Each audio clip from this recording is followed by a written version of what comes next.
Welcome to crime analysis.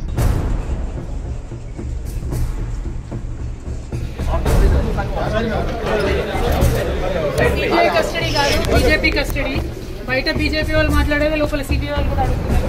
అడిగింది అడుగుతున్నారు. 2 నెలల నుంచి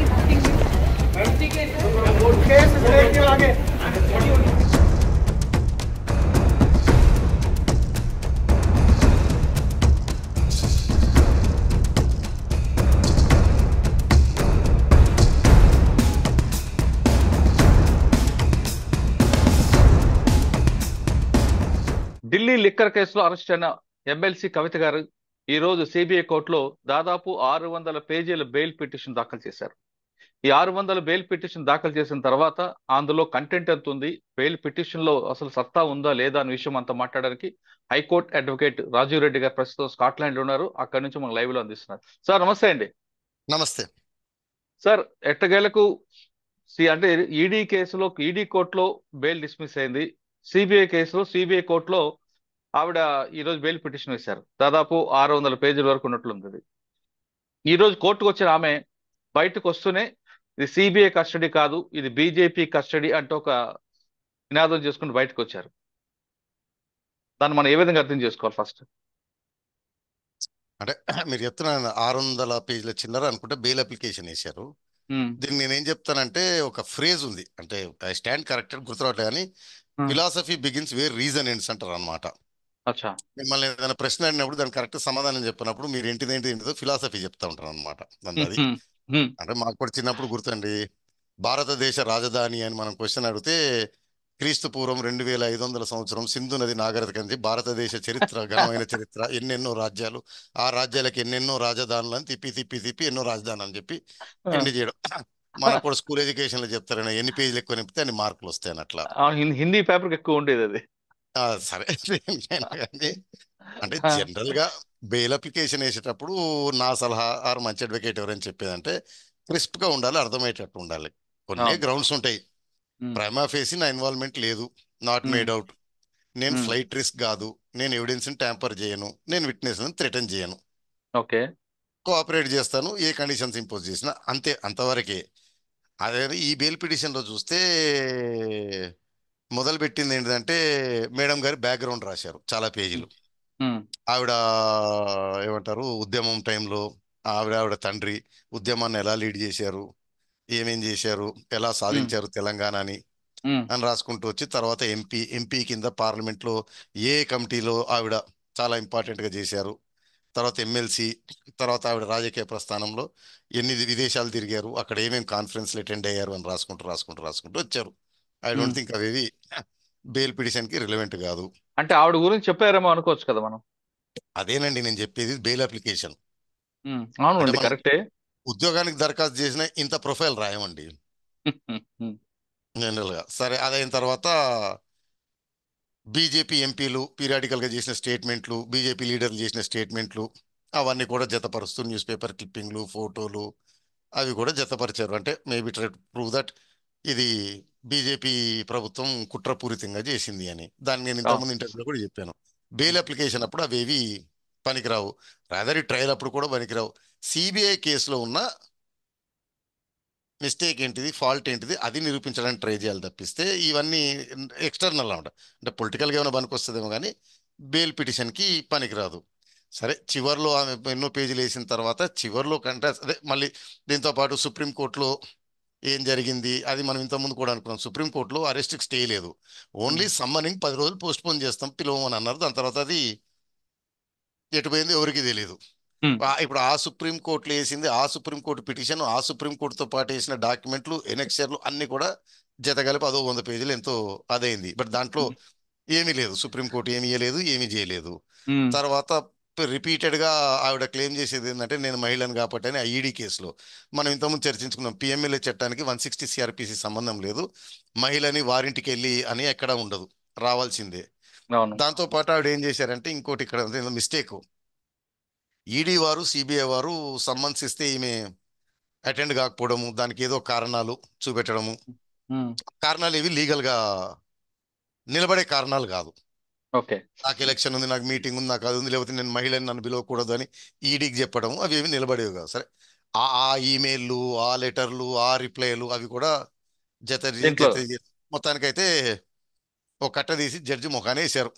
అంటే మ్మ్. బహుశా ఏమైనా ఆశిస్తున్నారేమో, ఇంత పెద్ద ఇది ఉంటే జడ్జి చూసి ఏవో చాలా ఉందని ఇస్తారేమో అని. అట్లా ఉండదు. లాస్ట్ నాకు ఓన్లీ వ్యాలిడ్ గ్రౌండ్ కనపడింది ఏంటంటే దాంట్లో ఆరోగ్యం ఏదో బాగాలేదు అన్నారు. అది కూడా రాదు. ఏదో హైపర్ టెన్షన్ ఉంది, బీపీ పెరిగింది అరెస్ట్ అయిన మ్మ్. దగ్గర నుంచి. అంటే ఆవిడ బీపీ ముందు లేదు, మ్మ్. Arrest okay. అయినప్పుడు మాత్రం బీపీ పెరిగిందని. దానికి కోర్టే చెప్పింది మెడికేషన్స్ ఇవ్వండి, మెడికల్ ఎగ్జామినేషన్ చేయించండి అని. అవును. ఇంక ఇక్కడ వచ్చి బెయిల్ పిటిషన్ ఖచ్చితంగా రిజెక్ట్ అవుతుంది. రీజన్ నెంబర్ వన్, నేను మా కొలీగ్స్ జూనియర్స్ కూడా సలహా ఇస్తాను, బెయిల్ పిటిషన్ అన్ననేయద్దు. అంటే ఇప్పుడు మనకి ఏ పని లేని మనమే అంత చదవాలంటే మనకి టైం సరిపోదు. కోర్టు మ్మ్. జడ్జి గారు చాలా బిజీగా ఉంటారు, 100 కేసులకు జడ్జిమెంట్లు ఆర్గ్యుమెంట్లు జరుగుతుంటాయి. అవును. బెయిల్ ఇవ్వాలి అనుకుంటే ఆయన అదంతా చదివి గ్రౌండ్స్ చేయాల్సి వస్తుంది. రిజెక్ట్ మ్మ్. చేయాలంటే నాట్ సాటిస్ఫైడ్ అంటే సరిపోతుంది. సో మ్మ్. దాదాపుగా జడ్జిలు అంటే సైకలాజికల్ గా ఇంత చూసిన తర్వాత టైం లేదు, ఇంత ఎక్కడ చదువుతామని డిస్మిస్ అంటారు అన్నమాట. పెద్ద గ్రౌండ్స్ రాయాల్సిన అవసరం లేదు. మ్మ్. నెంబర్ టూ, మేడం గారికి ఆల్రెడీ రికార్డు ఉంది. పిలిచినప్పుడు పోకపోవడము, ఫోన్లు అవును. డిలీట్ చేయడము, ఫోన్లను మాయం చేయడము, మ్మ్. Ramachandra Pillai U turn, S turn, Y turn, Z turn తీసుకోవడము, మ్మ్. ఇవన్నీ ఉన్నాయి. ఈ పిటిషన్లో ఆవిడే మెన్షన్ చేస్తున్నారు, తండ్రి మ్మ్. గారు ముఖ్యమంత్రి, ఎంపీ, ఎమ్మెల్సీ నేను అని చెప్పి. సో అంటే బెయిల్కి మనకు కావాల్సిన grounds no possibility of tampering the evidence, threatening or influencing the witnesses. ఇప్పుడు మ్మ్. మేడం గారు ప్రొఫైల్లోనే చెప్తున్నారు విట్నెస్ ఇన్ఫ్లుయెన్స్ చేసే అవకాశం ఉంది, విట్నెస్లు భయపడే అవకాశం ఉంది, ఎవిడెన్స్ ఆల్రెడీ ట్యాంపర్డ్ విత్ అని చెప్పారు. మ్మ్. సరే, రెండోది, ఓన్లీ అప్రూవర్ స్టేట్మెంట్ల మీద నన్ను తీసుకున్నారు, అప్రూవర్లు స్టేట్మెంట్ ఇవ్వగానే బెయిల్ వచ్చినాయి, లేకపోతే శరత్చంద్రారెడ్డి గారు బెయిల్ రాగానే బీజేపీకి ఇచ్చారనేది అది ఇక్కడ గ్రౌండ్స్ కాదు. ఏమన్నా గ్రౌండ్స్ అయితే అది కూడా క్వశ్చనబుల్. అది ట్రయల్లో. మ్మ్. బెయిల్ అప్పుడు మూడే, ప్రైమా ఫేసీ లేదు, ఈ కండిషన్స్ ఎవిడెన్స్, విట్నెసెస్, ఫ్లైట్ మ్మ్. రిస్క్. మ్మ్. కాబట్టి ఇది బెయిల్ ఎట్టి పరిస్థితులలో రాదు. రాదు. కానీ ఈ రోజు ఆవిడ కోర్టులో ఒక కామెంట్ చేసుకొచ్చారు. ఇది సిబిఐ కస్టడీ కాదు, బీజేపీ కస్టడీ అని రావడం.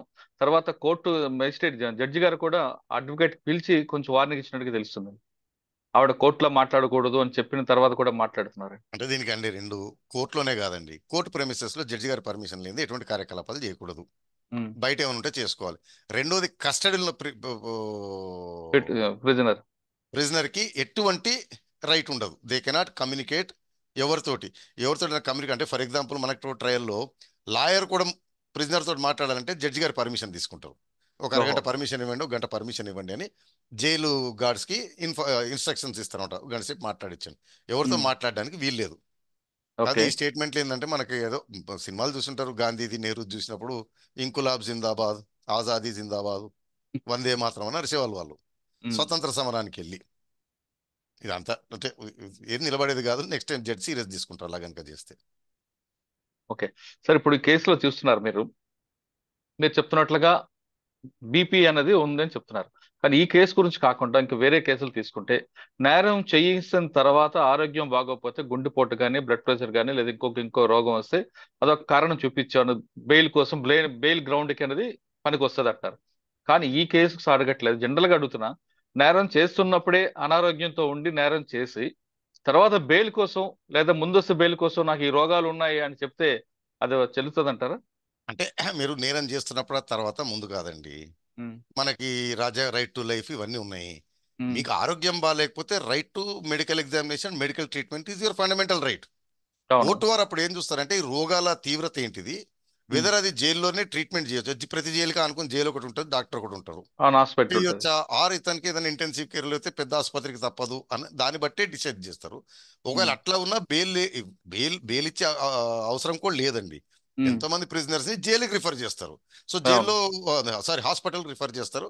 ఉమ్. హాస్పిటల్లో పర్టికులర్ వార్డు ఉంటుంది. మన ఉస్మానియా గాంధీ హాస్పిటల్ జైలు వార్డులోనే ఉంటాయి. అవును. ప్రైవేట్ హాస్పిటల్ రిఫర్ చేసినా కానీ కస్టడీలోనే ఉంటారు, గార్డ్స్ బయట ఉంటారు, లోపల ట్రీట్మెంట్ చేస్తారు. ఉమ్. సో ముందు వచ్చిందా తర్వాత వచ్చిందా సంబంధం లేదు.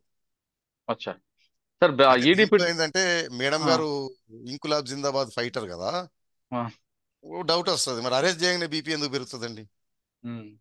ఎప్పుడు లేదు. సాధారణంగా సినిమాలో మనం రెగ్యులర్ గా చూస్తుంటాం. అంతవరకు బానే ఉంటారు, పోలీసులు రాగానే గుండె నొప్పి వస్తుంది, జైలు పంపగానే ఇంకొక ప్రాబ్లం వస్తుంటది. అంటే మీకు రిమాండ్ తీసుకెళ్లే ముందే, బయట అరెస్ట్ చేసిన రిమాండ్ ముందు మెడికల్ చేయిస్తారండి. అవును. చేయించిన తర్వాత రిమాండ్ తీసుకెళ్లేది. ఉమ్. మెడికల్ రిపోర్ట్ లో వచ్చిన దాన్ని బట్టి నేను చెప్పేది అదే, దాని తీవ్రతను బట్టి జైల్లోనే ట్రీట్మెంట్ లేదా హాస్పిటల్ రిఫర్, హాస్పిటల్లో కూడా ప్రిజనర్ కిందనే మ్హూ. జైలు రూల్స్ వర్తిస్తాయి. ఆ, గార్డులు ఉంటారు, అందరు ఉంటారు. మ్. ఈ ఎక్స్టెండెడ్ ట్రీట్మెంట్ అంటే నేను చెప్పిన మిగతా కండిషన్స్ ఫుల్ఫిల్ అయితేనే బెయిల్ ఇస్తారు, చా. అలాంగ్ విత్ ఆరోగ్య సమస్యలతోటి. మ్హూ. అది కండిషనల్ బెయిల్. కండిషనల్ బెయిల్ ఇస్తారు. బట్ అచ్చా. ఇవి ఉండాలి: evidence tampering, witness threatening, influence చేయకూడదు, ఫ్లైట్ రిస్క్ కాదు, కోఆపరేట్ చేస్తారు అనేది ఉండాలి. మ్. కానీ ఇందులో ఆల్రెడీ కేసు అప్పుడు ఆవిడ ఎప్పుడు కూడా ఈ విధంగా కోఆపరేట్ చేయలేదు కదండి. ఇక్కడ కూడా మీరు అందరు కన్ఫ్యూజ్ అవుతున్నారండి. కోఆపరేట్ చేయడం అంటే మనకి రైట్ అగైన్స్ సెల్ఫ్ ఇంక్రిమినేషన్ అని రాజ్యాంగంలో ఉంటుంది. మ్. ఏ పోలీస్ వ్యవస్థ కూడా మిమ్మల్ని మీకు వ్యతిరేకంగా ఫోర్స్ చేయలేదు. సో మీరు అవును. నాన్ కోఆపరేటింగ్ అంటే అట్లా కాదండి. ఆల్రెడీ పోలీస్ ఆఫీసర్ దగ్గర ఎవిడెన్స్లు ఉంటాయి, వాటితో మ్. కన్ఫరెంట్ చేసినప్పుడు, అది చేసినప్పుడు చెప్పగలగడం, అది కోఆపరేషన్. ఓకే. అతని దగ్గర ఏమీ లేకుండా మిమ్మల్ని ఫోర్స్ చేయలేడు, మ్. నిజం ఒప్పించలేరు పోలీసులు. అవును. కానీ కోర్టులో ఆవిడ చాలా స్టేట్మెంట్ ఇచ్చారు బయటకు వస్తున్నప్పుడు, ఇది కేసే లేదు, కేసు లేనప్పుడు ఏమడుగుతారు వాళ్ళు అని. కేసు ఉండాలి అనేది అది ట్రయల్ ఇష్యూలు అండి. ఇప్పుడు ఒక ముగ్గురు నలుగురు అప్రూవర్ స్టేట్మెంట్లు ఉన్నాయి, వాట్సాప్ చాట్లు ఉన్నాయి, కాల్ రికార్డులు ఇవి ఉన్నాయి. దాంతో కన్ఫరెంట్ చేస్తుంటే కోఆపరేషన్ అంటే నేను చేశాను అవునని ఒప్పుకోవడం కాదండి, దానికి ఎక్స్ప్లెనేషన్ ఇవ్వగలగాలి. మీరు ఓకే. ఢిల్లీ ఓబరాయ్ హోటల్లో ఎందుకున్నారు ఆ టైంకి? ఆ విజయ్ నాయరో లేకపోతే ఆయన సమీర్ మహేంద్రనో 2 సార్లు మీ ఇంటికి వచ్చారు, మ్. మీ ఇంట్లో కలిశారు, ఇదిగో మా దగ్గర రికార్డులు ఉన్నాయి అంటే దానికి ప్రాపర్ ఎక్స్ప్లెనేషన్ ఇవ్వడం. ఫోన్లు లేవు, ఎక్కడ పోయినాయి, ఎక్స్ప్లెనేషన్. ఫోన్లు డిలీట్ చేయటము, ఎందుకు మ్. డిలీట్ చేశారు, మ్. అదేది చెప్పకుండా అదే మీరు అన్నట్టు ఏదో సినిమాలో పెట్టిన తెలియదు, గుర్తులేదు అనేది కంప్లీట్ గా నాన్ కోఆపరేషన్ అవుతుంది. ఓకే. సార్ ఇప్పుడు ఈ ఎక్స్ప్లెనేషన్ కేసు, ఇవ్వాలి కదా. అవును సార్, సిబిఐ కస్టడీలో ఒక స్టేట్మెంట్ శరత్ చంద్రారెడ్డి గారికి 14 కోట్లు ఎందుకు ట్రాన్స్ఫర్ చేశారంటే నేను భయపడి ఇచ్చాను అంటూ చాలా క్లియర్ గా ఆయన 164 స్టేట్మెంట్ ఇచ్చారు. అవును, అవును. 14 కోట్లు ఒకటి, తర్వాత జాగృతికి 80 లక్షలు 80 అండి. లక్షలు. ఇప్పుడు ఇందులో ఎక్స్ట్రాక్షన్ వస్తుందంటూ మన 384 కానీ 386 కానీ అప్లిబుల్ అవుతుంది. ఈ సెక్షన్ 2 సిబిఐ వాళ్ళే నమోదు చేసి ఉండొచ్చు కదా. లేదండి, అది సిబిఐ జ్యూరిడిక్షన్ కాదండి, అచ్చా. Local police jurisdiction. మ్హూ. అంటే ఎక్కడ క్రైమ్ జరిగినా సరే, అంటే ఈ సెక్షన్ వరకా లేదంటే దేనికోసం లోకల్ గా అంటే ఇది వస్తుందండి? ఇది ఇది కంప్లీట్ గా ఇండిపెండెంట్ క్రైమ్, డిఫరెంట్ క్రైమ్, ఆహా. దీనికి లింక్ లేని క్రైమ్. అది అచ్చా. స్టేట్ పోలీస్ కి మాత్రమే. అండ్ జ్యూరిడిక్షన్ నేరం ఎక్కడ జరిగితే అక్కడ. అంటే సుమోటో అవ్వచ్చు, లేదా శరత్ చంద్ర సుమోటో కావచ్చు, మీరైనా పోయి ఇవ్వచ్చు, నేనైనా పోయి ఇవ్వచ్చు, లేదా శరత్ చంద్ర రెడ్డి కూడా ఇవ్వచ్చు. చంద్రారెడ్డి ఇవ్వచ్చు, ఎవరైనా. నేను అనేది నేరం జరిగిన ఇన్ఫర్మేషన్ పోలీస్ ఆఫీసర్ రిసీవ్ కావాలి, అది ఎలా రిసీవ్ అయింది అనేది ఇంపార్టెంట్ కాదండి. ఓహో. అంటే ఇప్పుడు 384 కానీ 386 కానీ లోకల్ గా అవ్వాలి అది. అవును, లోకల్ పోలీస్ చేయాలి. ఓకే. సార్ ఫైనల్ గా చెప్పండి, ఇప్పుడు 600 పేజీలు చూసి మేడం అది జడ్జి గారు కరడిస్తారా, లేదు విసిరి కొట్టి మరొకసారి అప్లై చేసుకోండి అని చెప్తారా? Dismiss compulsory. తర్వాత మన దగ్గర కొంతమంది లాయర్లు ఉంటారండి, ఉమ్. క్లయింట్ని సాటిస్ఫై అని ఇంత చెప్పింది, నడిమి తిరిగి క్లయింట్లు ఉంటారు. ఉమ్. ఆయన సాటిస్ఫై చేయాలంటే పేజీలు పేజీలు పేజీలు రాస్తే ఈయన నిజమే అనుకుంటాడు, అబ్బా అబ్బా మా వకీల్ గారు పెద్ద పెద్ద చాలా పాయింట్ అండి. చాలా ఇప్పుడు ఈ స్ట్రాంగ్ ఉన్నాడు. ఈ ఈ కేసులో అవసరం అండి, ఆవిడ ఎంపీ, ఆవిడ ఇన్ని కమిటీలు చేశారు, ఇన్ని విదేశీ యాత్రలు చేశారు, ఆవిడ ఇన్నిటికి చైర్మన్, ఇన్నిటికి ఎండి, ఇన్నిటికి ఇది రాష్ట్ర పోరాటము, ఆ, ఇవన్నీ ఇదంతా. క్లయింట్ హ్యాపీ అనమాట.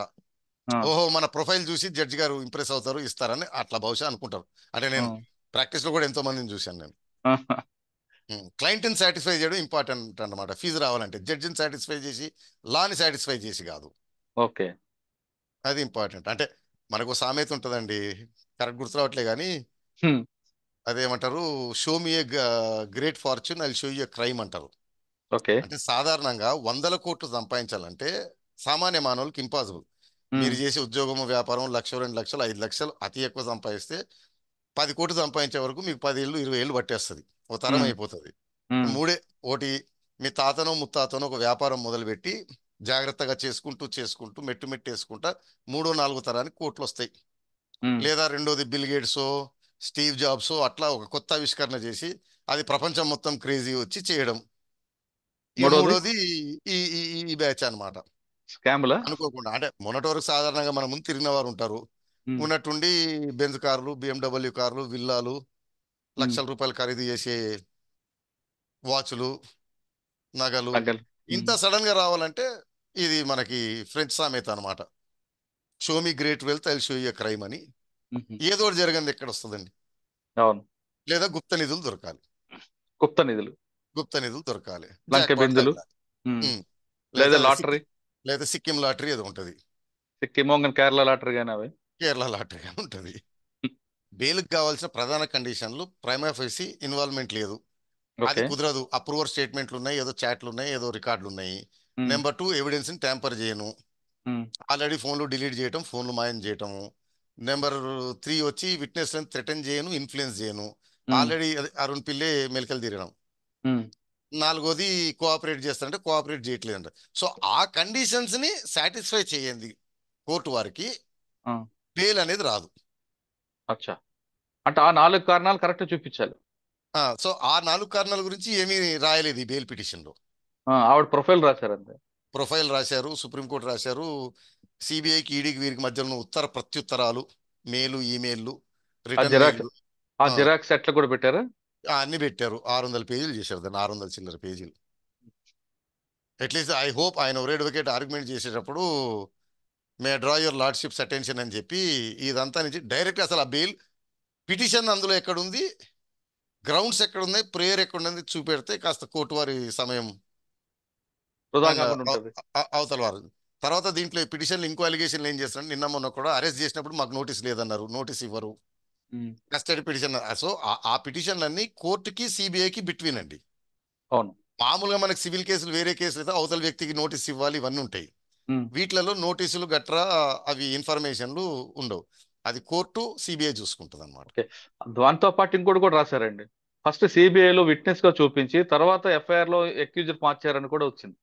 దీనికి నేను మళ్ళీ ప్రజలందరికీ చెప్తున్నా, చాలా కేసుల్లో ఉమ్, కంప్లైంట్ అంటే తర్వాత ముద్దాయి అవుతాడు. అవును. ఫర్ ఎగ్జాంపుల్ బ్యాంక్ మేనేజరు లాలూచి పడి లోన్లు గీన్లు విచ్చలవిడికి ఇచ్చేసాడు, తర్వాత అది బెస్తుంది, ఎక్కడో బయటపడే ఉమ్, ప్రమాదం ఉంది, ఇతనికి ఎంత ఇతను పరిగెత్తి అతి తెలివిగా అనమాట ఇతనే కంప్లైంట్ ఇస్తాడు అనమాట. సో ఉమ్, ఇన్వెస్టిగేషన్ మొదలైనప్పుడు మీ పేరు ఉండదు, ఆర్ మీరే కంప్లైనెంట్ ఆర్ విట్నెస్.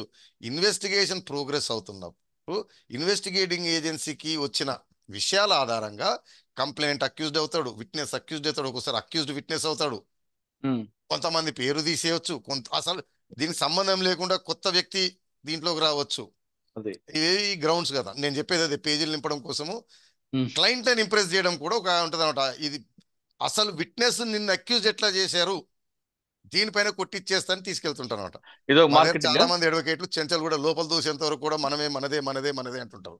చెంచల్ కూడా దూసిన తర్వాత ఈ జడ్జికి తెలియలేదు, మనం పై జడ్జికి వెళ్దాము, అసలు వీడికి నేను చెప్పినదే అర్థం కాలేదు, పెద్ద కోర్టుకి వెళ్తాను అక్కడ ఇరగ తీస్తా అంటుంటారు అనమాట. సో ప్రజలకి ముందు కొద్దిగా కామన్ సెన్స్, కొద్దిగా అవగాహన ఉండాలనేది నా మీ అభిప్రాయం. రికమెండేషన్. అంటే అతను చెప్పడం కాదు కదా, మనకు అర్థం కావాలి అవునా కాదా ఇది ఏంటిది అనేది. అవును. మీరు అసలు విట్నెస్ నుంచి అక్యూజ్ చేశారు చూడండి, అకార్డింగ్ టు సెక్షన్ 225(22) ఇది ఉమ్, చెల్లదు అంటారు అనమాట. ఇతను ఆ మైండ్ లో ఉంటాడు కాబట్టి నమ్ముతా ఉంటాడు. కామన్ సెన్స్ ఏం చెప్తుంది, పేరు లేని వ్యక్తి కూడా కావచ్చు. ఒక్కోసారి అవును. నేరం జరిగిన తర్వాత ఉమ్, ఇంట్రాగేషన్ లో అసలు దీని వెనకాల ఎవరున్నారు, ఎవరు చెప్పించారు వస్తుంది. అవును. కరెక్ట్ ఒక్కోసారి అది. విట్నెస్ అనుకున్న అతను అక్యూజ్ అవుతాడు, చాలా కేసులు అవును. అక్యూజ్ విట్నెస్ అవుతారు. అవును. ఇప్పుడు ఈ కేసులోనే శరత్ చంద్రారెడ్డి మాగుంట రాగా అక్యూజ్ నుంచి విట్నెస్లు అండి. రేపు ఉమ్, మేడం గారేమో విట్నెస్ టు అక్యూజ్డ్, ఉమ్. మరి అక్యూజ్ టు విట్నెస్లు ట్రాన్స్పోజిషన్ అంటారు. Yes. సిట్యుయేషన్ బట్టి మారుతూ ఉంటాయి దానిపైన. మొత్తం మీద తీసుకుంటే కవితకి బెయిల్ ఇప్పుడు రాదన్నది విషయం చాలా స్పష్టంగా తెలిసింది. బెయిల్కి కావాల్సిన కండిషన్ పెట్టకుండా ఆమె ప్రొఫైల్ అంతా చెప్పడం అనేది ఒక విధంగా బెయిల్ని మేజిస్ట్రేట్ గారు, జడ్జి గారు అడ్డుకోవడానికి ఒక ప్రధాన అంశంగా కనిపిస్తున్నారు రాజీవ్ రెడ్డి గారు. ఇది కవిత గారి బెయిల్ పిటిషన్ పై రాజీవ్ రెడ్డి గారి విశ్లేషణ. మరో అంశంలో మళ్ళీ కలుద్దాం. అంతవరకు నమస్తే. Thank you sir. Thank you very much.